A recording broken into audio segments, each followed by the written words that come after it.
Abu Yakub juga punya cerita banyak tentang datangnya pertolongan Allah ketika mendapatkan kesulitan-kesulitan yang mustahil.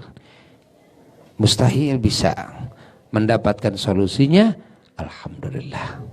Dengan barakah salawat kepada baginda Rasulullah sallallahu alaihi wasallam, Allah memberikan solusi padahal itu hal yang mustahil. Ada cerita juga lucu ini cerita, ya. Ada seorang ya ahli salawat, bukan ulama dia, bukan. Namun ahli salawat, suami istrinya ahli salawat, wirid salawat tiap malam. Orang tersebut fakirnya bukan main. Keluarga banyak, gitu kan? Usaha dia, ya, tidak mencukupi kebutuhan istri dan anak-anaknya. Akhirnya dia minjem ke tetangga, minjem ke saudara, minjem gitu kan. Sampai hutangnya kan 500 dinar uang emas. 500 dinar, bayangkan kan. Bukan dirham, dinar itu kan. Dulu uang emas kencring, ya. Itu emas aja, betul-betul emas murni 24 karat. Ini sampai 500 dinar. Akhirnya datang orang yang punya haknya. Pada nagih semuanya. Ya. Sudah bingung dia dan istrinya bingung. Dari sana sini datang tiap hari. Tuh, nagih. Nagih duit. Karena minjemnya ke sana kemari. Nah, dia bukan tidak usaha, bukan, tapi tidak mencukupi, sudah berusaha dia. Akhirnya, ya, sudah itu dia berangkatlah ke seorang pengusaha besar. Cerita kepada dia, minta tolong minjem uang 500 dinar untuk melunasi hutang-hutang saya ke sana kemari. Daripada ke banyak orang, lebih baik satu orang saja, gitu kan. Nah, akhirnya dikasih orang itu oleh pengusaha tersebut. Selesai hutang kepada semua orang yang punya hak. Aman dia. Dijanjikan tanggal sekian saya bayar, kan. Dia berusaha terus. Tiap hari dia usaha kasab. Boro-boro bisa nabung untuk membayar. Untuk makan juga malah minjem lagi akhirnya. Ya, kepada dia punya 500 dinar hutang, ya dia punya hutang lagi kepada yang lain. Bertambah hutangnya. Pas di waktunya datang orang yang punya haknya itu, yang pengusaha itu. Nagih, kan? Nagih tidak bisa. Akhirnya dia dilaporkan, kalau sekarang ke polisi gitu kan. Kalau di sana dilaporkan ke mahkamah. Ke pengadilan langsung, laporkan ke pengadilan. Akhirnya dipanggillah ini orang ini ke pengadilan. Dia ngaku punya utang tapi nggak bisa bayar, kan? Akhirnya keputusannya apa? Menurut pengadilan keputusannya, kamu mau tidak mau harus masuk ke sel, gitu kan? Waduh, gimana? Nggak tahu akan di sel itu kan, belum cerita kepada istri dan sebagainya. Akhirnya minta ke hakim, maaf Tuan Hakim, saya minta izin untuk kembali dulu ke keluarga. Mau memberitahu dulu kalau saya ini keputusannya harus masuk sel. Agar keluarga tidak bertanya-tanya, karena saya nggak bicara mau ke sel gitu kan, nggak menyangka mau di sel. Oh, nggak bisa. Sekarang kamu harus masuk sel. Kalau kamu nanti pulang, terus kamu kabur, kan? Apa jaminannya? Orang nggak punya jaminan apa-apa, nggak punya jaminan siapa-siapa, orang miskin, gitu kan? Punya jaminan apa? Nggak punya apa-apa. Apa yang ada di hati orang tersebut? Bagaimana jawabannya? Tuan Hakim, jaminannya adalah Rasulullah Sallallahu Alaihi Wasallam. Rasulullah dijaminkan. Lah, kenapa kamu menjaminkan Rasulullah? Gimana? Kalau saya sampai tidak kembali lagi menghadap kepada engkau. Ya. Maka saya sudah bukan umat Nabi Muhammad lagi. Itu jaminan saya. Saksikan, saya bukan umat Nabi Muhammad lagi. Di dunia dan di akhirat, kalau saya tidak kembali lagi. Akhirnya dilihat oleh hakim ini kebenaran ucapan orang ini. Dilihat ini orang jujur atau tidak. Akhirnya pertimbangan kan dan keputusan hakim, ya sudah kalau begitu diizinkan kamu pulang dulu. Besok kamu datang ke sini. Pulang. Datang ke rumah cerita kepada istrinya. Mah, waduh ternyata papa besok harus di sel. Harusnya tadi di sel itu. Kan?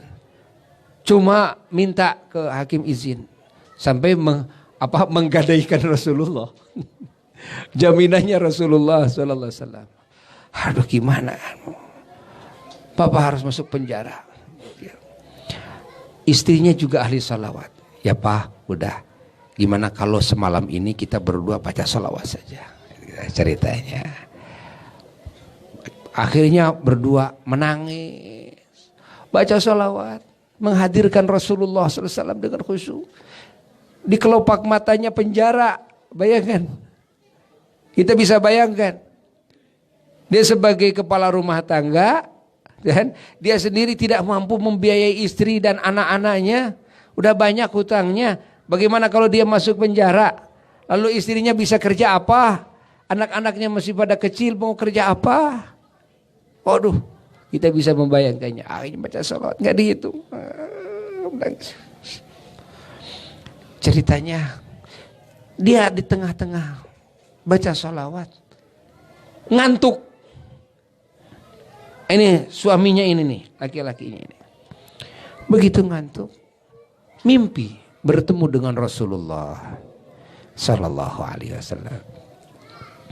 Nah, lalu kata Rasulullah Sallallahu Alaihi Wasallam,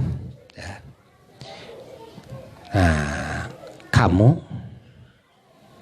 besok kalau sudah menghadap ke hakim, bilang kamu ke hakim, ya, saya minta tolong kepada Bapak Hakim supaya Bapak Hakim memberikan uang 500 dinar. Sampaikan salam dari kami kepada hakim tersebut. Ya. Sampaikan salam dari kami kepada hakim tersebut. Ya. Katakan sama hakim, Pak Hakim, Rasulullah SAW tuh minta kepada Pak Hakim agar membayarkan hutang kamu. Bilangin sama Pak Hakim. Ini kata kami, dia bilangin gitu. Dah bangun bahagia. Isyarat yang sangat cemerlang sekali. Kalau mimpi Rasul kan beda dengan mimpi yang lain kan. Itu nyata artinya. Dalam hadis disebutkan dalam hadis sahih, kalau mimpi Nabi tidak bisa dikelirukan oleh setan. Nah, akhirnya pagi-pagi yang tadinya bingung, susah, itu kan, sumpek, langit udah tuh, adek, gitu kan. Bahagia ini, bahagia padahal harusnya paginya masuk penjara. Ini bahagia. Sampai akhirnya ke majelis hakim tersebut. Nah, sebelum ke majelis hakim tersebut, maaf, bukan ke hakim. Rasulullah Shallallahu Alaihi Wasallam di dalam mimpinya itu memerintahkan kepada orang tersebut itu kepada gubernur, bukan ke hakimnya. Kamu datang dulu ke gubernur, kan? Sampaikan salam dari kami, tuh. Lalu katakan sama gubernur, Rasulullah SAW meminta dari kamu agar membayarkan hutang kamu. Dan lalu nanti kalau gubernur tanya sama kamu, ya, kalau tanya sama kamu, apa bukti kejujuran kamu? Kalau kamu itu mimpi dengan saya, kata Nabi. Katakan sama gubernur itu. Tandanya dua. Dan yang pertama tandanya gubernur itu tiap malam wirid sholawat kepadaku 1000 kali. Tidak pernah kurang gubernur itu. Oh, gubernur, Masya Allah gubernur. Lalu yang tadi malam, ya, yang tadi malam dia sholawat kepadaku, dia ragu. Apa ini pas 1000 atau tidak? Katakan sama gubernur tersebut, kan, bahwa sholawat yang 1000 itu sudah sempurna semuanya, pas, tidak kurang. Kan? Ini tanda kebenaran kamu kalau kamu nanti ditanya. Datang akhirnya ke gubernur. Sampai ke kantor, ya, dinas. Ya. Orang ini cari-cari Bapak Gubernur, ya, pengen ketemu dengan gubernur. Akhirnya dipersilahkan, bertemulah dengan gubernur. Begitu bertemu dengan gubernur, ada apa kata gubernur? Saya datang Pak Gubernur untuk menyampaikan salam dari Rasulullah sallallahu alaihi wasallam. Kaget. Kaget. Ini orang bener apa neko-neko kan? Salam dari Rasulullah. Ya, lalu bagaimana? Kata Rasulullah sallallahu alaihi wasallam, Bapak Gubernur diminta harus melunasi hutang-hutang saya. Emang hutang kamu berapa? Hutang saya 500 dinar kepada seorang pengusaha. Dan benar kamu? Benar, Bapak Gubernur. Apa tanda kebenaran mimpimu itu? Dua, Pak Gubernur.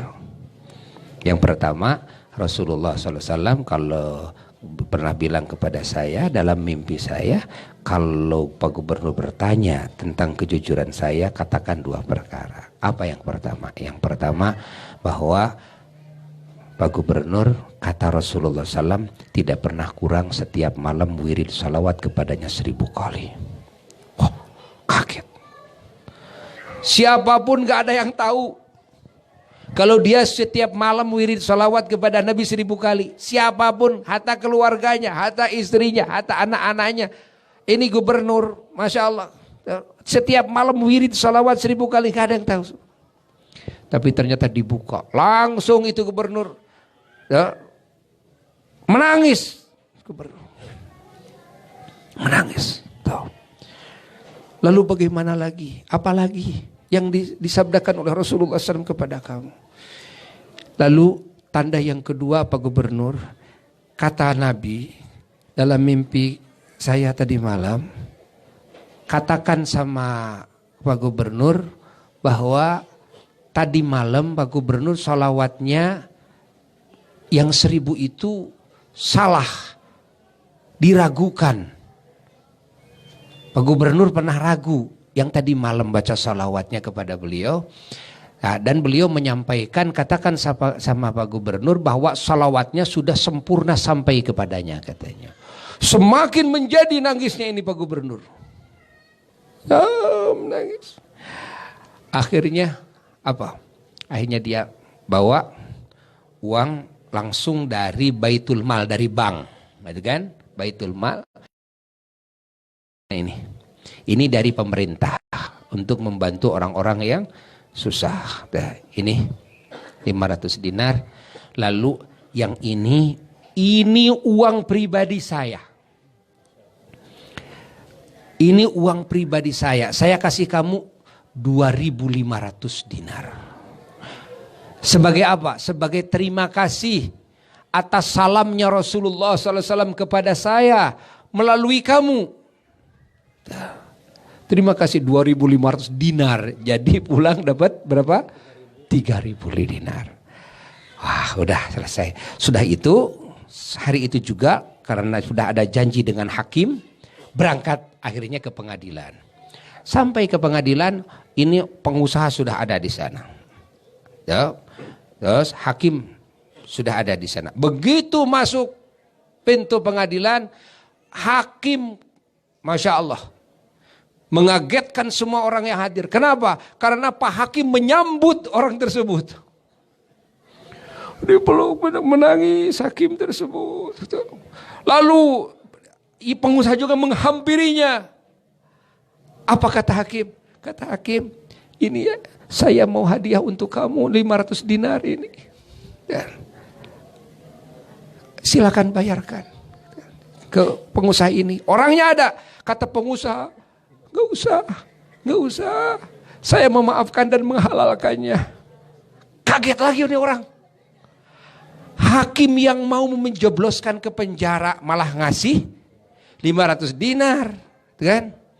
Lalu ini pengusaha malah memaafkannya, ditambah lagi setelah memaafkan ngambil lagi 500 dinar dari pengusaha tersebut. Ini terima kasih saya kepada kamu. Jadi dapat berapa? Dapat 4.000. Semakin kaget. Ini kenapa? Pak Hakim kok kenapa jadi begini? Tuh. Pak, ini kenapa jadi begini ini? Ada apa ini gitu kan? Akhirnya cerita kata Pak Hakim. Tadi malam saya mimpi Rasulullah sallallahu alaihi wasallam.